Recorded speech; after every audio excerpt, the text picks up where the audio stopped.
Bonjour à tous. Je me présente en deux mots. Donc, je m'appelle Mathieu. Je suis le cofondateur de Digital Food Lab. Très concrètement, avant de créer Digital Food Lab, et c'est quelque chose qui est très important pour nous, justement, on parle de food tech parce qu'on vient de cet écosystème. On est entrepreneur, on a créé une des premières startups food tech en France. On l'a créée en 2010. On l'a revendue en 2017.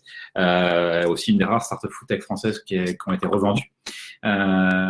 Et depuis, on continue évidemment à être au cœur de cet écosystème, notamment en étant nous-mêmes actifs auprès de startups. Très concrètement, Digital Food Lab, qu'est-ce que c'est? C'est un cabinet de conseil auprès de tous les acteurs de cet écosystème, donc évidemment startups, investisseurs, mais surtout acteurs de l'agroalimentaire, pour les aider à comprendre qu'est-ce qui se passe dans cet écosystème de la food tech, deux, les aider à agir, donc avec du conseil, et trois, les aider à préparer le futur, notamment en définissant leur stratégie d'innovation, parce que beaucoup d'acteurs veulent en effet travailler dans cet écosystème de la food tech, mais ne savent pas forcément comment le faire. Du coup, aujourd'hui, notre objectif, c'est presque j'allais dire un back to basics, c'est de revenir à c'est quoi la food tech? C'est intéressant parce que c'est en préparant cette présentation, évidemment, j'ai revu les présentations qu'on avait pu faire il y a 1, 2 ou 3 ans. Et ce qui est assez drôle, c'est que la food tech d'aujourd'hui n'est plus tout à fait la même. Allez, en fait, ça évolue assez vite et vous allez voir ça, ça change petit à petit. Deuxièmement, c'est je vais essayer de pas trop vous noyer sous les chiffres, même si parfois c'est un peu ma tentation, vous montrer comment se situe la food tech française en Europe et dans le monde, et essayer de répondre à deux questions. Quel est l'impact du coronavirus? Quel a été son impact sur cet écosystème, positif et négatif? Et notamment au travers de la table ronde et des échanges avec un investisseur et une startup récemment financée, comment les attentes respectives ont pu évoluer dans les derniers mois et quelles sont du coup évidemment les opportunités. Et vous pouvez d'ailleurs taper vos questions dans le chat et on pourra y répondre tout à l'heure. Alors, qu'est-ce que c'est que la food tech? Premier élément, la définition qu'on en donne nous-mêmes, Digital Food Lab. La food tech, c'est l'ensemble des entrepreneurs et des startups qui travaillent autour de ce domaine de l'alimentaire en innovant sur le produit, sur la distribution, le marché, le modèle économique. Et du coup, c'est vraiment un écosystème qui est large. Nous, on le divise en 6 catégories et on va parcourir juste après ces 6 catégories ensemble. Ce qui est important de comprendre, c'est que c'est un écosystème qui n'est pas figé. Les 6 catégories que je vous présente, c'est pas exactement les mêmes. Alors, on les divisait toujours en 6 que celles qu'on avait il y a 3 ans.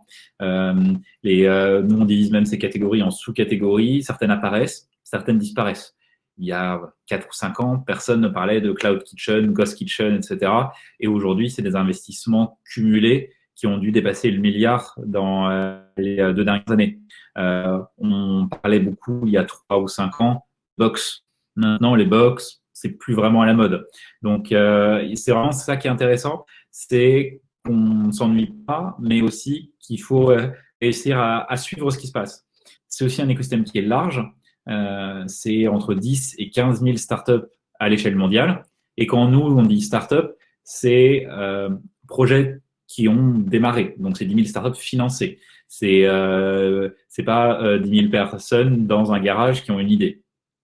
Et une des particularités, c'est que c'est un écosystème un peu plus lent, notamment que d'autres écosystèmes tech, parce que c'est pas simplement du software. Il y a le fait de devoir trouver des clients, de faire de la production alimentaire, il y a des contraintes, il y a des normes.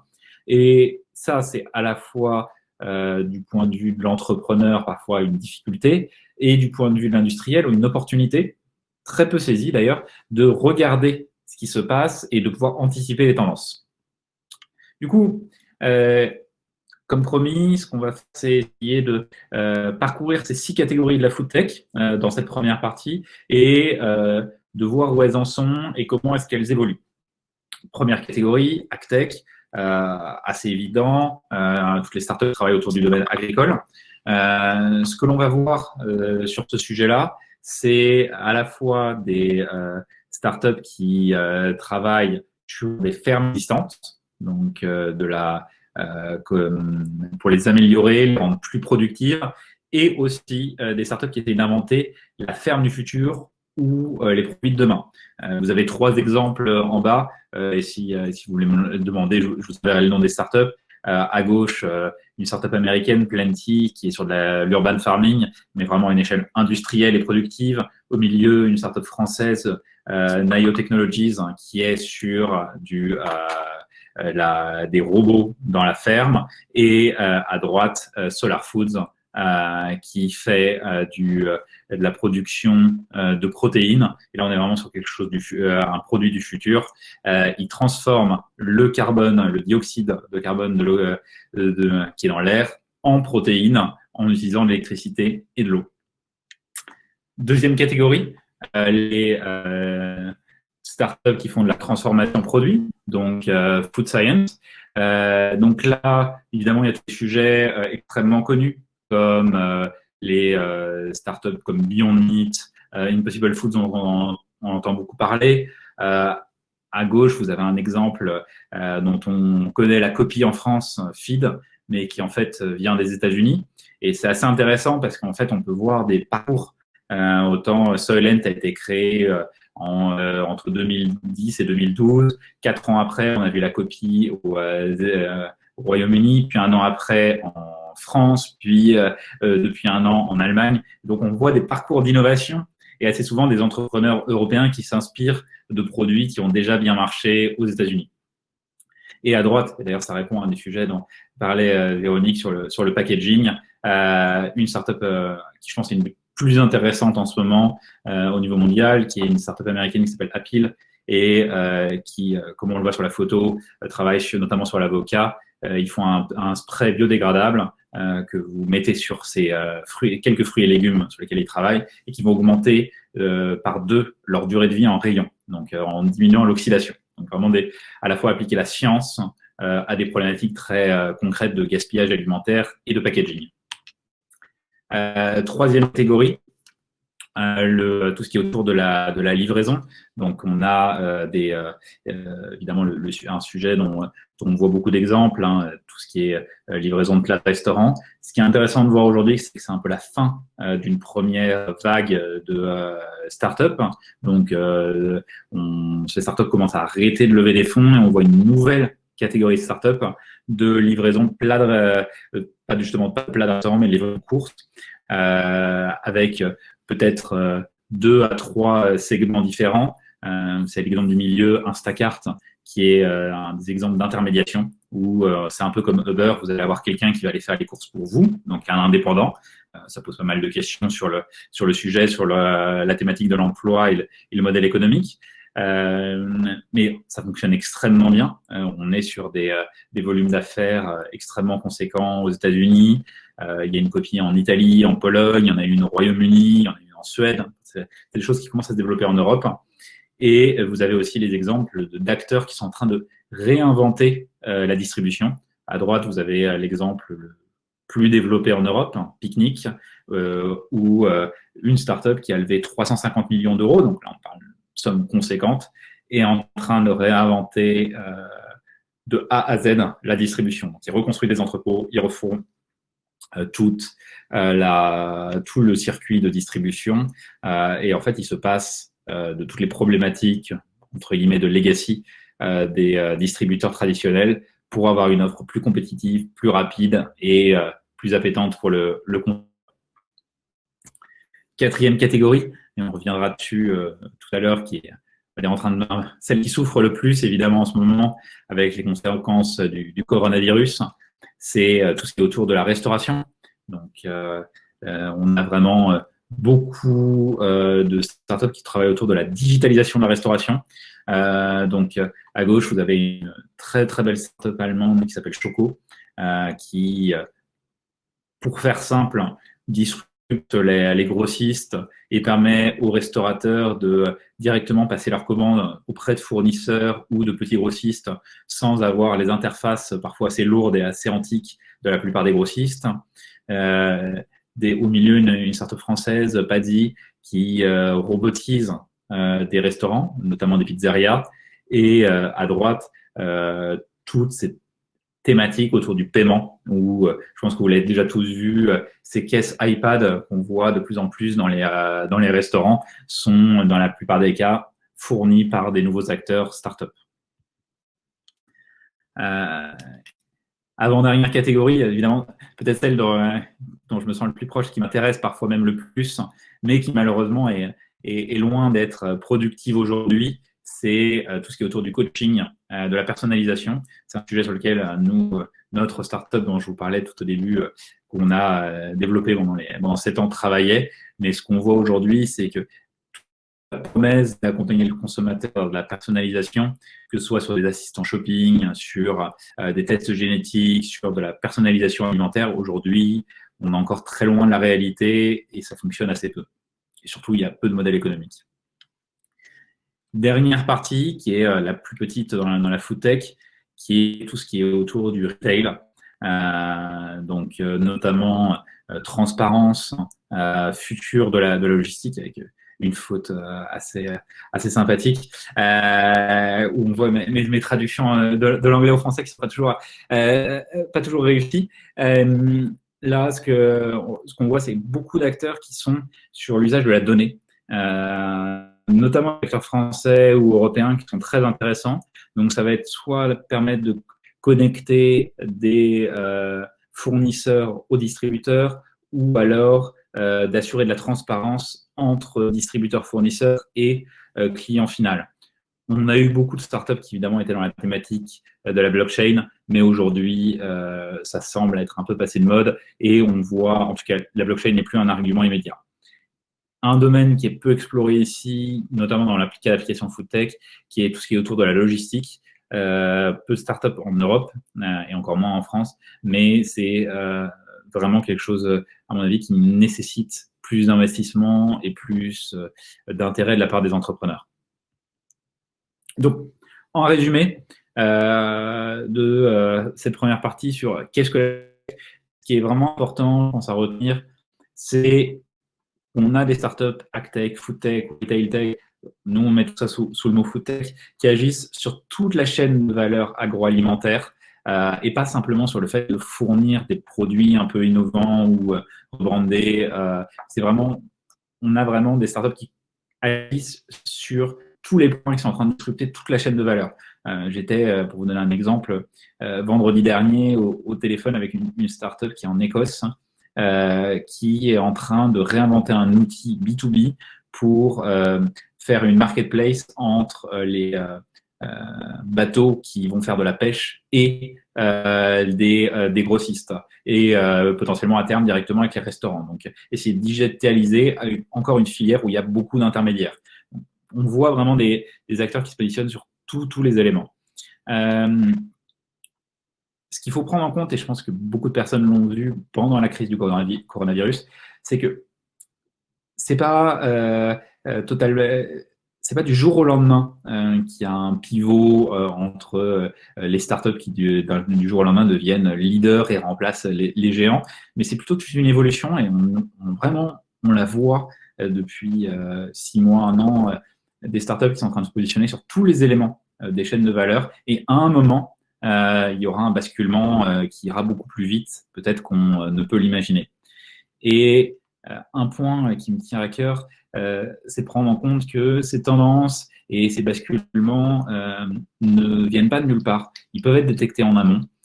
J'ai eu l'impression que beaucoup d'industriels, notamment en Europe, ont découvert Beyond Meat en juin 2019, quand ils ont fait leur introduction en bourse. C'est une société qui a presque 10 ans, qui était facile à prendre en compte, qui est montée en puissance, dont la communication est montée en puissance et dont toute la tendance d'alternatives végétales était détectable bien en amont.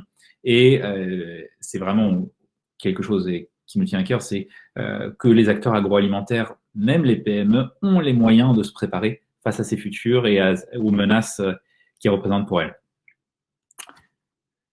Donc, on a vu ensemble ce qu'était FoodTech. Maintenant, cet écosystème, qu'est-ce qu'il représente? Quelle est la part de la FoodTech dans le monde, en Europe et en France? Premier point à prendre en compte, c'est que c'est un écosystème qui est global. Il se passe des choses à peu près partout, mais il y a quand même des spécificités. Maintenant, comment est-ce qu'on peut comparer deux écosystèmes? Contrairement à un business classique, j'allais dire par exemple, on parlait tout à l'heure de mutuelles, on peut comparer le nombre d'adhérents ou des chiffres d'affaires pour les sociétés. Quand on parle de start-up, on a une seule donnée objective qui est les investissements. C'est la seule donnée à laquelle on peut croire de manière raisonnable parce que toute startup qui communique sur un nombre d'utilisateurs ou des chiffres d'affaires, en fait, on n'a pas d'informations pour le vérifier. On peut se poser la question, est-ce que c'est une bonne métrique? Est-ce que lever de l'argent, finalement, est un synonyme de succès ou pas?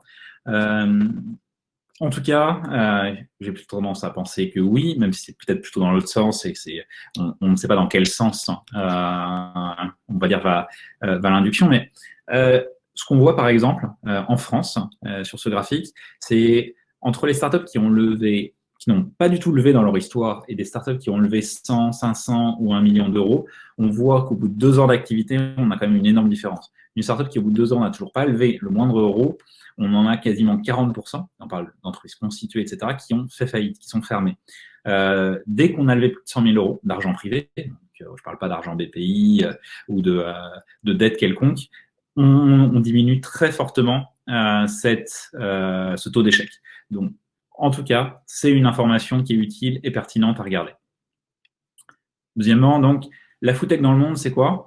Ce que vous avez en gris, et en bleu d'ailleurs cumulé, c'est l'ensemble des investissements dans la foodtech au niveau mondial, et en bleu, c'est la part européenne.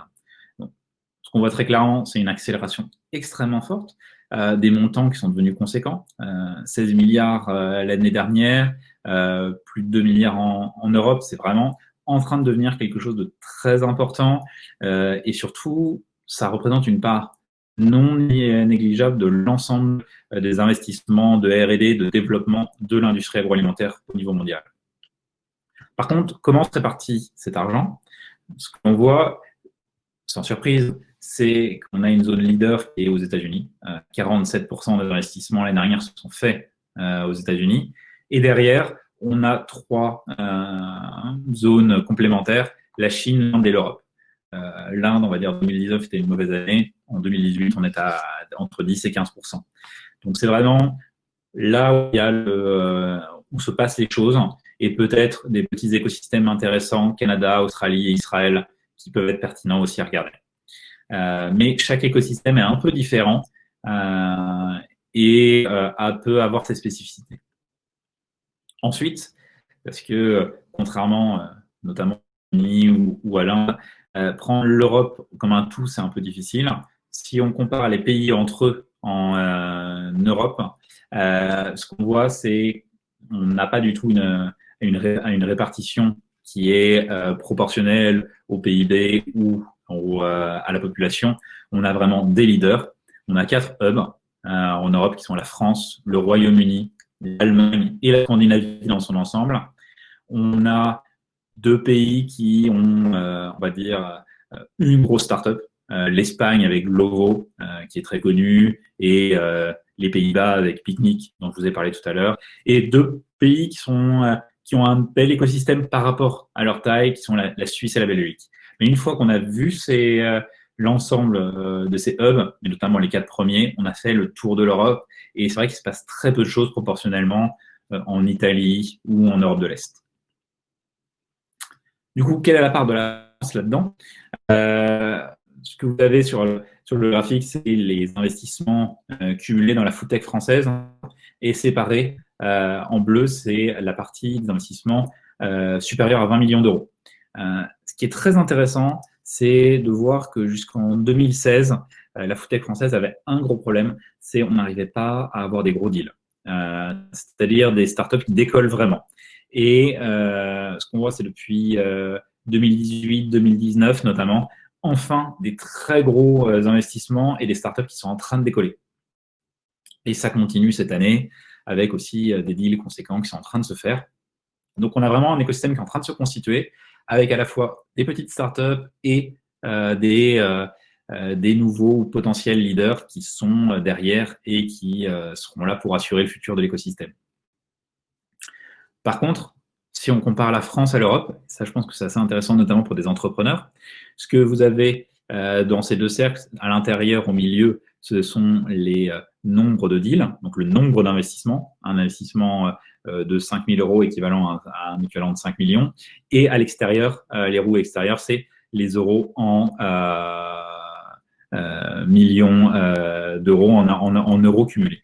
Et ce qu'on voit, c'est que contrairement au reste de l'Europe, en France, on investit extrêmement peu dans les startups de livraison. Il y a vraiment un focus très fort sur food service et agtech. Donc, en tout cas, pour un entrepreneur, pour se faire financer, on voit qu'il y a ce focus très fort B2B qui est encore très présent en Europe. Et notamment, et ce qui est très valable en Europe et aussi en France, une part très faible dans tout ce qui est food science, c'est-à-dire produits transformés, qui, même si c'est en croissance, a une appétence assez faible, notamment comparé au nombre de startups qu'il peut y avoir. Et un peu en conclusion sur la France, si la France fait partie 4 leaders, qu'il y a de plus en plus de gros deals, il y a un problème, c'est toujours trop peu de petites levées, de petits tickets, c'est-à-dire manque de dizaines, de centaines de tickets d'investisseurs qui mettent 50, 100 000 euros dans les startups. Ça, c'est un vrai problème, même d'acteurs institutionnels, de PME, autres qui vont financer ça. Et on a aussi un écosystème qui est encore très concentré autour de Paris. On a 51% des startups créées en 2019 en région Île-de-France ou autour de Paris, et ça représente 74% des investissements réalisés l'étaient dans des startups localisées autour de Paris. Donc, on a vu qu'était la food tech, un peu la position de la France, notamment en termes de catégories en Europe et dans le monde. Troisièmement, c'est un petit peu où investir et quel a été ou quel sera l'impact du Covid. Ce que vous avez sur le graphique, c'est une représentation de toutes les tendances que nous, on a identifiées dans la food tech avec un classement selon leur niveau de maturité et aussi à quel point on peut en parler. On a une tendance parfois à entendre plus parler de sujets qui sont très lointains et qui ne sont pas forcément proches de la productivité. Pour un investisseur, si on se met dans ce rôle-là, évidemment, on peut se poser la question, notamment quand on a des moyens limités, on n'est pas forcément là pour investir 10 ou 30 millions. On peut se dire tout le monde, en effet, est en train de parler de livraison de plats de restaurant, d'alternatives végétales, ou alors de choses qui ont l'air très lointaines et dans lesquelles on voit des dizaines de millions investis, les robots qui cuisinent, la viande cellulaire, ce genre de sujets. Mais en fait, il existe tout un tas d'autres sujets qui sont extrêmement pertinents, qui méritent de l'attention et sur lesquels des investisseurs peuvent se pencher, tout ce qui est autour du packaging intelligent, des protéines du futur ou de la transparence, de l'urban farming. En tout cas, il ne manque pas de sujets sur lesquels investir dans la food tech et qui ont un impact extrêmement fort sur tous les sujets auxquels on peut penser, environnement notamment. Ensuite, toujours en porteur, les investissements sont en hausse, même sur le premier semestre 2020. Donc l'impact du Covid ne se fait pas du tout sentir sur la food tech. Il est même plutôt positif de manière générale parce que les investisseurs généralistes s'orientent enfin sur cet écosystème en se disant « Ah, c'est un écosystème solide. Quand tout va mal, il reste la nourriture, il reste l'alimentaire et notamment les sujets de livraison alimentaire. » Donc, nous, en tout cas, on projette pour 2020 une croissance des investissements food tech en Europe. Ce qu'on voit aujourd'hui, c'est que on voit deux types de startups qui sont financées prioritairement. On pourra en discuter dans la table ronde. Des startups à forte croissance qui ont prouvé un intérêt pendant la période de confinement et des startups de plus long terme, mais qui s'appuient sur une tendance très solide. Donc là, c'est vraiment les deux startups qui arrivent le plus facilement à lever des fonds maintenant. Ensuite, quel a été l'impact du Covid sur les différentes catégories? Bon, les startups agtech, peu d'impact immédiat et visible. Un renforcement de l'intérêt pour l'urban farming. Par contre, maintenant, il y a une demande pour des startups d'urban farming, entre guillemets, pour le dire un peu vulgairement. Il faut arrêter de faire joujou. On veut maintenant des startups qui aient des projets qui soient scalables, qui soient prêts à aller à l'échelle et productif. On ne veut plus des petits containers posés dans un parc. Deuxième sujet sur la livraison. Il y a une vraie difficulté pour tout ce qui est sur la livraison de restaurants. Par contre, croissance et opportunités exceptionnelles pour tout ce qui est autour de la livraison de courses, réinventer, disrupter le retail, vraiment un très gros sujet. Et tendance de long terme sur tout ce qui est autour des cloud, dark, ghost kitchen, ça a évidemment beaucoup d'intérêt et d'appétence sur cette thématique. Sur le food service, évidemment, tout ce qui est autour de la restauration souffre et continue à souffrir. C'est une période très difficile pour les startups qui fournissent des services qui soient de paiement, de logistique, de ressources humaines à la restauration. Sur une note plus optimiste, il y a vraiment une opportunité qui est renforcée sur la digitalisation de la restauration, à la fois en gestion et aussi sur tout ce qui est approvisionnement, parce que c'est un vieux métier qui est aujourd'hui encore trop peu et très mal digitalisé. Et enfin, sur tout ce qui est food science, on a vraiment vu c'est tout ou rien. Toutes les startups qu'on peut classer, ou les produits alimentaires un peu nice to have, ont eu un moment difficile pendant les périodes de confinement. Et par contre, tout ce qui est autour, tout ce qui est utile, tout ce qui fournit un vrai service aux consommateurs, a vraiment cru de manière significative. Et enfin, on voit vraiment une validation sur tout ce qui est opportunité, sur tout ce qui est alternative aux protéines animales. Beaucoup de personnes ont pu penser pendant les premières semaines du confinement que les consommateurs allaient retourner aux valeurs anciennes, au Nutella et au steak haché. Ils sont retournés au Nutella, mais notamment les consommateurs dans les pays où ces produits sont les plus développés ont continué, ont même augmenté leur consommation d'alternatives végétales à la viande. Les produits de vente de Beyond Meat, notamment, ont continué à exploser aux États-Unis pendant la période de confinement. Donc, à très court terme, l'impact sur le Covid est très positif sur plant-based, la livraison de courses. Ce sera positif dans les 12 à 24 mois sur la digitalisation de la chaîne de valeur, le nouveau retail, la réinvention de la distribution, les fermes urbaines, encore une fois, productives, et les nouvelles marques consommateurs qui répondent à des vrais besoins. Et à plus long terme, on voit un impact positif, notamment en investissement, en début d'intérêt fort sur les protéines alternatives de long terme, donc tout ce qui est alternatives cellulaires, tout ce qui va permettre de nettoyer un peu les étiquettes des produits du quotidien, la livraison robotique, les drones et Cloud Dark Kitchen. En tout cas, merci pour votre attention. Je vous laisse, vous avez un petit peu là, mon mail à l'écran, je vais vous le mettre dans le chat. Si vous avez des questions, soit vous pouvez les poser directement maintenant, ou alors vous pourrez me les envoyer par mail. N'hésitez pas. Merci Mathieu. Je vais prendre quelques questions en attendant d'inviter les intervenants de la table ronde. Alors première question, c'est vrai qu'on n'a pas parlé de rentabilité. Donc alors la question c'est est-ce que toi les startups que tu as l'occasion d'accompagner combien sont rentables et en gros la réflexion, si j'ai bien compris, vient de se dire pourquoi est-ce qu'on regarde pas plutôt la rentabilité plutôt que les investissements, ce qui prouverait plus la pérennité des modèles. Alors, pour répondre par la deuxième partie, c'est vraiment un point que j'ai essayé d'évoquer dans la présentation. La rentabilité, ça supposerait de connaître le chiffre d'affaires et le résultat net. On ne connaît de manière objective que le résultat net des entreprises qui sont cotées, qui sont publiques, qui sont cotées à la bourse. Toutes les autres n'ont pas vraiment d'obligation de communiquer, et surtout pas les startups. Donc, on ne peut pas avoir, ou alors il faudrait se fier à leur communication, ce qui n'est pas toujours très bon. L'intérêt des investissements, c'est que je suis startup, je dis que j'ai levé 1 million, mais je le dis que j'ai levé 1 million auprès d'un fonds. Et le fonds, lui, il va pas me laisser dire n'importe quoi parce que il n'a pas envie que ses propres investisseurs à lui croient qu'il a mis 10, 50 ou 100 millions dans n'importe quelle startup. Donc, il y a une sorte d'autocontrôle qui fait que les gens, alors tout le monde ment sur les investissements, mais ment dans la même mesure, donc entre 20 et 25%. Donc, c'est la seule donnée objective.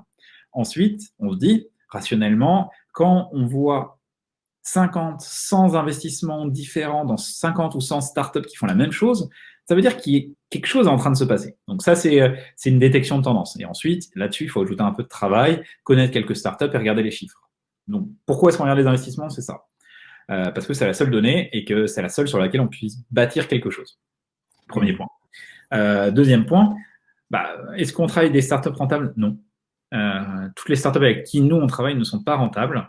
Par contre, elles ont toutes, notamment par exemple dans les produits alimentaires, elles ont des marges, des marges brutes qui font que structurellement leur produit l'est. Mais par contre, une startup rentable, ça voudrait dire que pour moi c'est une PME, elle est plus en train d'hyper investir. L'intérêt de lever des fonds, c'est de se dire on peut aller tellement vite, il y a un tellement gros marché à conquérir qu'il faut aller plus vite, il faut de l'argent pour investir. Et c'est ça qui, en tout cas moi, entre guillemets, c'est ça qui m'excite de travailler avec ce genre de startup. Faire de la croissance de 5 à 10% par an, ça, c'est pas une startup, ça m'intéresse pas. Ok, merci. Je prends une deuxième question et puis on passe à la table ronde. Alors, je cite littéralement, comment les startups se mettent-elles en place entre elles pour être plus percutantes et étendre leur offre? Et alors, deuxième question, sur quels éléments sont basés tes signaux d'annonce de basculement dans ce que tu as annoncé? Ouais, alors les startups ne travaillent peu ou mal entre elles. En fait, il y a toujours une idée, pour le dire assez directement, si vous voulez travailler, quand on veut travailler ou faire un partenariat, soit on s'allie entre acteurs un peu différents, donc on essaie de faire quelque chose qui a du sens, mais quand on est dans un même écosystème, c'est assez difficile. Donc, les startups travaillent mal entre elles, et c'est pas grave, parce que je vais dire Danone ne travaille pas avec Nestlé non plus. Les entrepreneurs sont, par contre, ça vaut le coup, notamment être dans un incubateur. Là, les entrepreneurs échangent des bonnes pratiques, des conseils, etc. Ça a du sens. Donc, mais ça ne veut pas forcément dire qu'ils vont travailler ensemble, sauf des cas exceptionnels. Et ensuite, comment est-ce qu'on détecte des signaux? Encore une fois, c'est à un moment donné, il y a un certain nombre de facteurs convergents qui sont cette logique d'investissement. Est-ce qu'il se passe quelque chose? Est-ce que les entreprises ont des moyens de faire quelque chose? Deuxièmement, il y a le contact avec ces entreprises. Il y a le contact avec les investisseurs. Donc, savoir est-ce que les gens qui ont mis de l'argent dans startup X ou Y, pourquoi ils l'ont fait? Qu'est-ce qu'ils ont vu derrière? Et il y a le contact enfin avec les géants de l'agroalimentaire qui permet de voir quelle est leur vision du monde. Et quand on cumule ça et qu'on ajoute a priori, ce que j'essaye de faire, en tout cas, ce qu'on essaye de faire un peu de cerveau et peut-être un peu d'expertise, en tout cas, en toute modestie, on essaye de projeter un scénario de ce à quoi ou les futurs pourraient ressembler.